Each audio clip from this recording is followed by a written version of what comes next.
आज नवरात्रीचा शुभ दिवस म्हणजेच आज आम्ही कन्या पूजन करायचे ठरवले होते. आम्ही दोघे सकाळीच बाहेर आलो छान अशा भेटवस्तू घेऊन. मग थोडंफार स्वीट आम्ही बाहेरूनच घेतलं, कारण हा खूप अचानक ठरला होता आज आमचा प्रोग्राम. घरी येऊन मी प्रसादासाठी कढी आणि भात केला होता आणि सोबतच जी काही भेटवस्तू द्यायची आहेत त्याची ताट मी रेडी केले होते, कारण मुलींना खूप ठिकाणी जायचं होतं आणि त्या घाई पण करत होत्या. मग पटकन अशी मी रेडी झाले आणि देवीसाठी कढी आणि भात सोबतच स्वीट असं मी निवेद दिलं. मग सर्वात आधी सर्व कन्यांचे म्हणजेच आलेल्या या मातेचे मी पाय धुवून घेतले आणि त्यांना मस्त असं हळदी कुंकू लावलं. मग सर्वजणींना प्रसाद वाटप केला.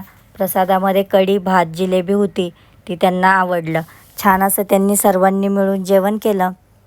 मग मी यूट्यूबला व्हिडिओ टाकते हे त्यांना माहिती आहे, त्याच्यामुळं त्या पण खूप छान मला रिस्पॉन्स देत होत्या आणि माझ्यासोबत फोटो काढायचंही म्हणत होत्या. मग सर्वांचे हात वगैरे धुवून घेतले आणि सगळ्यांची वाट पाहणं चालू होतं, ते म्हणजे भेटवस्तू काय मिळणार. आणि त्या भेटवस्तू पाहून खूप खुश झाल्या होत्या, कारण मी दरवर्षी जे ही भेटवस्तू देते ती शाळेत लागणारीच वस्तू देते. त्यांना हे खूप आवडलं. सगळ्यांनी हसीखुशीने घेतलं. त्यांचा मी आशीर्वाद घेतला आणि त्यांचा भेटवस्तूतली खुशी म्हणजेच देवीने दिलेला आपल्याला मी आशीर्वाद असं समजते. आणि मी हे जे कन्यापूजन केलं आहे हे मी माझ्या पद्धतीत असं करते दरवर्षी.